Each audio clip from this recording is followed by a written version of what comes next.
Go check out buycheapfifacoins.com to get the best cheap coins around on the market. Use the discount code ROSSI for an extra discount off your coins. It's a fully automated service, so you get your coins instantly. What more could you ask for? Now let's roll on to today's video.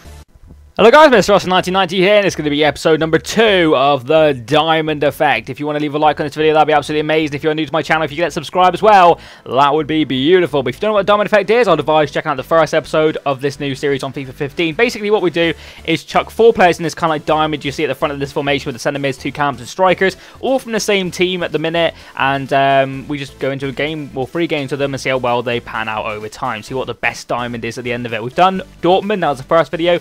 Now we're going to do Manchester United. Now, you probably know that I'm not the biggest Man United fan in the world. I support Leeds, so therefore I instantly hate Man United. But there's no doubt, and they've got some good players on Ultimate Team. They've actually got my favourite player, which they signed obviously in the transfer window, which is very frustrating for obvious reasons. But we're going to start off with the centre mid. Now, I'm going to go through each one why I picked them for obvious reasons, but we're going to go for Di Maria in centre mid. Now, you're probably thinking, what the fuck? You probably want him in camp, but he is actually a preset centre mid. And that's where he plays for Man United, on an odd, most of the time I do believe anyway, and he's got some insane stats there, obviously. But the reason I've gone for him in centre mid is because of the options you've got in the front part of the team. You've got Falcao, who is my favourite player in the game, and you've also got Wayne Rooney, who I could not leave out. I couldn't leave out Wayne Rooney. I think I played it in that type of thing. I put him centre forwards because I don't really want to convert it to cam. They still get the full chemistry, it's not a big deal. Wayne Rooney played 3 games, got 2 goals with 1 assist. Di Maria did 3-3-1, and Falcao was 6-8 and 3 because I've played him in a different team as well. But then the striker we went for an out-and-out striker in Robin van Persie. So that is the diamond I chose. Would have you chose a different one? Let me know in the comment section below. Some of the other players we could have used. Let's have a look in the concept players part of this. We could have used, obviously, Di Maria and Cam. Mata we've left out, which is quite unfortunate. He's another player we could have used. But if you see, I went with the 4 highest rated players. That's what I did for these anyway. We could have gone for Herrera, obviously, in centre mid. But I feel as if, obviously, Carrick, Daily Blind, Fellaini, that was obviously options. Apart from that, they're not great players. So we're quite happy with the 4 I used. Let me know in the comment section below, like I said, if you would have chose any different ones. But it was decent, the 4 I picked, and I've actually played 3 games like I always do, and I'll give you a rundown of how good the diamond is at the end of the video. But we're going to go into the 3 games now. I've cut them down into highlights. There's a lot of goals in them, guys, so brace yourself for some epic goals, and I will be back in 2 seconds to run you through it. Okay, so moving over into the actual gameplay side of things now. Now, I'm going to advise you that this video is going to be long because there's so many damn goals in it. This first team I come up against, I'm thinking, okay, it's an interesting team. It's Strike Force. I know the guy on the left is called Hurtado or something along those lines. He's very quick and strong. I didn't realise the guy on the right was actually Zardes or Zards from last year, who's a bronze. I didn't realise it was him. But he's got Timo Werner, I do believe, in left mid. He's got Dempsey. A couple of players aren't getting full chemistry, but what a game this was. What an absolute beautiful game this was, but for all the wrong reasons. As you see, he gets in behind very, very easily here. It's only like a second minute, third minute of the game, and he scores with, I think that's Clint Dempsey. But this game was very laggy, so if you notice any lag on your screen, then that's because the game was laggy, not that the video is laggy, just so I get that out there. But you see Clint Dempsey doing the nice celebration there, actually, and it was a good goal, but my defence was very poor in this game, and it was frustrating because, like, he was getting in behind very easily, and it was annoying. But look at that, he completely bulldozes my guy through on the floor and just runs through. I think this is that Zards guy, or Zardes, and he scores, and it was just easy for him. 2-0 that was, and that was still really early on in the game, and at this point I thought, shit, maybe this team wasn't going to work out, but it got a little bit better, luckily, but like I said, 2-0 down that early on is very depressing in this FIFA. But I thought that was a foul, but apparently not. But he just literally can't get the ball off him. He runs right through and he taps it home, and it's that Zardes guy. But straight from kickoff, we do what we do best with Falcao, and we run right through the players, weaving in and out with the dribbling skill, and we actually do a Ronaldo chop just inside here, sells 2 of his defenders, and then Falcao does not miss from there, and puts us straight back into the game right from kickoff. And you'll notice something in this game. Kickoff goals happen a lot with this formation, okay? The formation 4-5-1 is horrible at kickoffs. I'll explain why in a second. And as you can see here, we do get in behind again with Di Maria, and we do a little cross here. And that's a beautiful finish just there on a kind of scissor kick rather than a bicy from Robin van Persie, who, he was a decent lone striker, but looking back on it, would I rather have a different one? I don't know. I wouldn't rather have him in cam, but I'd rather have Falcao up front if I was being honest. But as you can see here, again, somehow weaves his way through. Horrible defending from me. You'll notice that a lot in this video. My defending is literally the worst. And if anybody knows how to defend, please let me know in the comment section below, because I'm fucking terrible at it. And I know a lot of other people are really bad at it as well. So it's not just me. The defending on this game is it's difficult in a way because dribbling is so good. Defending has become a lot harder because people just dribble really well. And we're actually 3-1 down now. So that is, oh no, sorry, 3-2 down because we did bring it back to 2-2. But as you can see again, running from kickoff, we get straight in behind with the pace and just all around power. I think this might be Falcao again. I can't really see, but that's a beautiful little piece of play. And I apologise right now for what is a horrible tramp goal. It is disgusting. I haven't done one of them in ages, but I had to get back in the game. I didn't feel comfortable with Falcao shooting from where he was. So I thought Robin van Persie is there, and you see a lot of goals like that in real life now. So I don't think that's frowned upon as much anymore because, you know, last year's FIFA was very difficult to tramp because the ball kept on going out of play whenever I wanted to do it.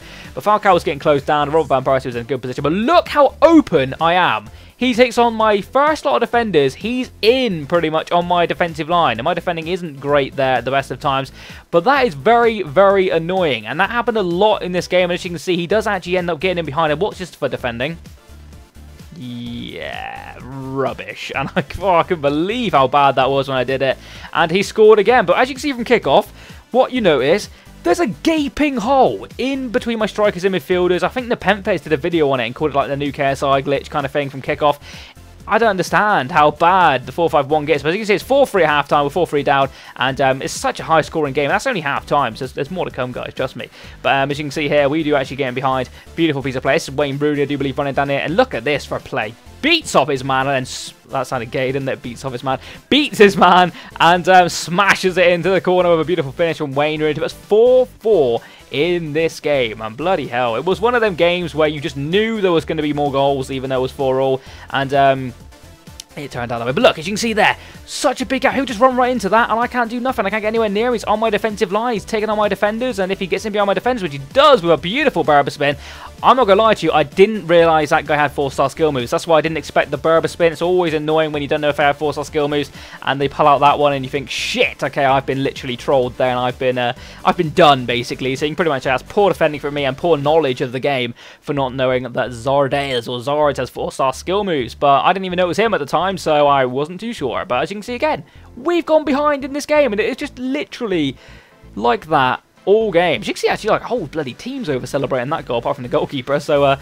yeah, as you can see again here, he absolutely does me. There's no other way of describing that. Fair play to him. He literally mugs me off. But as you can see again, we get a nice bit of play. Look at this for a shot. Robin van Persie off the bar, loops in the air. His goalkeeper goes full retard mode, and there is the main man Falcao. What a beautiful header, massive run up, and then ping off his head into the goal. Not too sure what his goalkeeper was doing. I'd be very annoyed if that was my goalkeeper. I'd expect him to come and get that. But look, he just stands there and he kind of acts full-blown retard. But we'll take the goal. We'll take that goal. And there's more. As he gets in behind again here, just too pacey for my defenders. But this is a disappointing goal to concede. I did think my goalkeeper could do a little bit better then, but apparently not. And I think that's 6-5 now. I can't even see the goals anymore, and I've completely lost track of them all in my head. But 6-5. And it's still not over. It's still more to come. It is absolutely ridiculous, this game. And then there's a lot more bullshit to come from my behalf. But you'll see when we get there. So he puts a 6-5 up. And then we think we've just scored a beautiful goal. Look at this. I thought it was a foul at the time on the guy, but it wasn't given. And we scored a really nice, cheeky little goal with Angel Di Maria yet again. So that's now 6-all. And I'm thinking, get him. We're going to go to extra time. We're going to take this through. But look at this. He runs through my defenders with ease. With the dribbling, just does my last man. He's now in on goal. And apparently I've come in and took him out for a penalty. Very, very frustrating. I was going to change my formation up, but the diamond effect, I stayed true to the 4-5-1 formation because that's the formation it needs to be. I need to learn how to defend that kickoff because it's ridiculous. All he needs to do is take over one guy. He's in on the defenders, and then when he takes on the defenders, of course, he's in on the goal, and he'll score 9 times out of 10. But he does get a penalty. It is very late on in the game now, and he will end up doing something with his penalty. Of course, I've tried all the goalkeeper little taunt things. I like doing them. It's a little bit of fun. I don't think it actually puts off your opponent. I don't know if it does off offline mode, but definitely online. I doubt it actually affects him anyway, but I do pretty much all of them apart from one, and he puts it in the opposite side to where my goalkeeper dives. So that is always a kick in the nard. He goes off celebrating like crazy because he realises now he's probably won the game.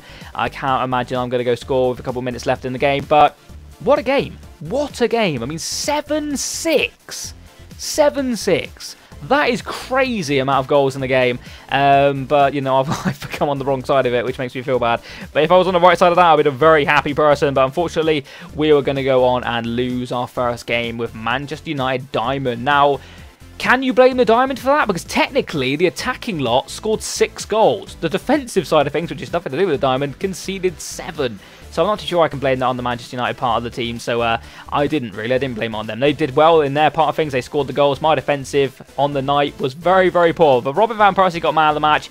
You know, scored a couple of goals, got a couple of assists, played well in general. So he probably deserved the man of the match in that game. But we did get some good match coins as well. Almost 600 coins for losing the game is never too bad without any coin bonuses. I don't think we might have got one. But as you can see, he deserved the win. I'm not taking anything away from him. He played better than me. He obviously knew his team quite well, and the formation was troubling. But in our second game, we do come up against a guy who has the exact same formation. So hopefully that worked well for us. This is a decent team. It's a BPL team. He's got that new Winston Reid in form. We had Sturridge up front, who is an animal. Barkley, I think it is in Cam. Sessegnon.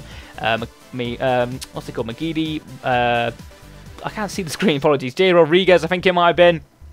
This was a much better game for us, I'm going to tell you now. He had the England badge, which is a badge I might look into getting, actually. I quite like the England badge, and obviously representing my country. But as you can see, we do get behind here. Beautiful piece of play from Angel Di Maria. Gets saved, but then the rebound gets scissor kicks. That's the second scissor kick of the episode, and that one's from Angel Di Maria, who honestly was an absolute brilliant card. I played him in centre mid, and the amount of goals and assists he got for me, very impressive. Very impressive with his card. Decent price as well. I mean, his regular card will probably do you the same damage, and he doesn't go for an extreme amount of coins, so I would actually recommend going in and getting one. But look at this for a lucky kind of goal, because I keep it in, I whip it in. I'm not very good at heading, but obviously Falcao gets ahead on it. But the rebound, he takes. He's got that poacher instinct, and he scores. I think the goalkeeper actually gets a hand on it, or a leg on it, or something to push it into the corner. But I didn't even think I was going to keep that ball in. And to get a goal from that, very rewarding indeed. As you can see, his goalkeeper kind of, he's not really going to save out of Falcao poaching. So that puts us 2-0 up in this game. Feeling a lot more comfortable now. Going 2-0 up. And as you can see, Robin van Persie, I do believe it is, getting in behind. He got a decent amount of pace as well when he's come up against defenders similar pace to him. He'll beat him. He's good on the ball, good dribbling, and he's got a good left foot. So if you get onto his left foot, he'll score 9 times out of 10, definitely. And the goalkeeper kind of gave me the option to shoot early then, and then I just took it. So it was an easy goal. But that was 3-0 at half-time. A pretty even game, to be honest. He had chances, but I was defending quite well in this game, unbelievably, after what happened in the last game. He tried the KSI then, a little cheeky bastard. But we deny the KSI, and we go on an epic counter-attack. And look at this. I almost think this is almost like an in real life Di Maria goal. As you imagine, he scored a goal against, I think it might have been Leicester when he lobbed the goalkeeper, and he lobbed the goalkeeper today in this episode. So brilliant player. I don't even know where he is playing on the pitch. Maybe that was the reason why I was so vulnerable in midfield. Maybe Di Maria was playing too high up or something. I was almost playing 3 cams. But it worked because he scored some good goals. And look at this for a goal. Very strange. Takes it down and smashes one into the top corner with Danny Sturridge to get him back in the game. But we're still quite comfortable with 4-1. And you know, we're doing all right, to be fair. We're having a good time of it in this game. We're quite dominant in the attacking sense of things, but my defending is still quite vulnerable. I mean, I can see goals left, right, and centre even when I'm playing with my main teams. But look at this goal for Wayne Rooney. I'm very happy with this goal. Long shots are very scarce in this game for me personally. I don't do a lot of them, and that's a beautiful goal for Wayne Rooney. And then that really cool celebration. I think that might be his. Is that his celebration? I think it might have been. I can't quite remember, but I normally just tap A now to do celebrations, so they do their own thing, because I'm not really too bothered with celebration. I either do that or I roll the analog stick and they start doing somersaults and shit. But we won that game 5-1. Decent performance considering we just got on the back of a 7-6 thrashing. So we've actually scored 11 goals in 2 games as Manchester United team so far. And we're going to one more game, but luckily for you and your viewing pleasure, it's not going to be so high scoring. So don't worry about that. 711 coins as well is always cool. And we'll go into the final game. But as you can see, it wasn't like a convincing win on the stats. We'd have better stats, obviously. But the final team came up against, it was a strange one because he had an okay team and he loaned in a Schneider, but then didn't link with any of them. He had like Kalou, he had Toure. I think he scored Sidney Sams, a good player. He had the Rode guy who's like a cheap Schweinsteiger, you could say. But it wasn't a great team. I fully expected to win this game, and it couldn't have started in a better way for us, to be honest. When the game actually started, as you can see, we're just lining up now, skip through into that part, and you can see we get down the wing here, and his guy just comes in, and he hashes me out from behind. But if you look up in your top left-hand side right now, you'll see a little red card appeared, so I knew instantly that a red card had already happened before it actually happened. You can see the referee just comes in now and does issue the red card to his, I'm not too sure actually who got the red card. That guy right there, not too sure who that is. It might be one of his centre-backs or CDMs. I think it might be in CDM, but I'm not too sure. But it's going to be a low-scoring game, which is It's just good for your viewing, sorry, but there's our man Rafa. Really do appreciate or respect this card. He is fantastic. If you haven't tried him already, I'm actually really cheap. He's so good at doing what he does. He gets in behind defenders, pays, and he can score from pretty much anywhere, as we have noticed in this series already. He's found himself free in 2 episodes, which, you know, considering he's not even involved in the diamond, and I try as hard as I can to score with the people in the diamond, I just fancied a run with him, and he got the goal, and I'm not even joking. That was how that game ended. We won 1-0 with a guy with an average team and a red card. So that wasn't a great performance from us, but maybe that was just me having a bad time. But I'll take the win. We had enough chances to win the game. Couldn't take some of them. Rafa getting the goals. You can see an Elasu getting the assist. So down that left-hand side did quite well. We got 622 coins as well. So decent coin return for a 1-0 win. But as you can see, today's question again is going to be, which team should I use in the next episode? Let me know in the comment section below. Would you like me to use one of your favourite teams? Would you like me to use just any team in general? Let me know if anybody wants to do it. If you want to make your own teams on Footed or Footwears and show me your diamond, let me know. Or just link it in the comment section below. Or follow me on Twitter at MrRossi1990 and show me over on there. But 750k was a cost of diamond. The chunk of that was, of course, Angel Di Maria's inform. But the best player for me, Falcao. He's the best player in the game, in my opinion. He just suits my style of play, and I really do get on with Falcao in this game. Like I said, I was a little bit annoyed when he went to Man U for personal reasons, because obviously I'm a Leeds fan. I don't like Man U, but for all my team reasons, it's good because he can link with some really good players in the Premier League, so I'm quite happy with that. But this team overall is going to get a 9 out of 10, so that's almost pretty good. Although, sorry, that is pretty good. That's better than the Dortmund one so far. I've only done 2 so far. Manchester United are just nicking it. They had a lot of attacking options, so it was a good team to do it with. But let me know in the comment section below what you'd like to see me do next. If you are new to my channel, please hit that subscribe button. We're going up subscribers very nicely recently, and I really do appreciate that. Thank you to everyone who subscribed, and thank you for everyone who watches my videos. I really do appreciate that. If you give a like as well, that would be absolutely fantastic. Have a nice day. I'll catch you next time. And bye-bye. Boom.